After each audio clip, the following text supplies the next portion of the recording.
Hello everyone, welcome back to the next video. In this video I will show you how to show a badge alongside a menu item in native macOS application. So let's get started.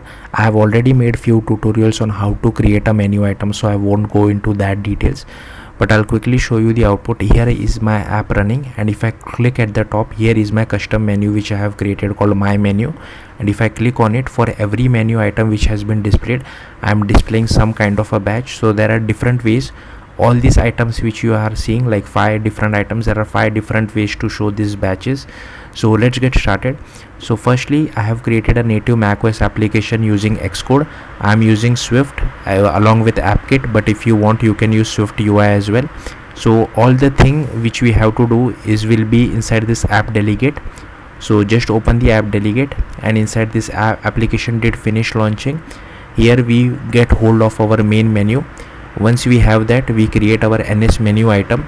Then we create one sub menu called my menu, so which you saw at the very top right, this one, my menu. And then we add one section header to this. This is not really necessary, but I wanted to show you how to add a section header as well. So at the very start you see this section header called location menu. This is not really necessary. If you want, you can just comment this out. Then here I have created our menu item, first menu item. To add a badge to it, I just use this new items, passing the counts as 3. Then here I have created our second menu item. To show a badge to it, I am using this alerts, count of 4. Then for our third menu item, to show the badge, I am using this updates, count of 5. So there are, as you can see, there are different ways to show the badge, but I shown you all the different types. Now for the fourth item, to display a badge, you can use this ns menu item badge, pass your count to whatever you want.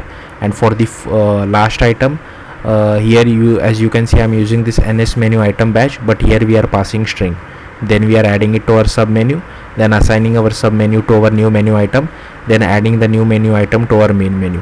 So yeah, that's it. Thank you for watching. Bye.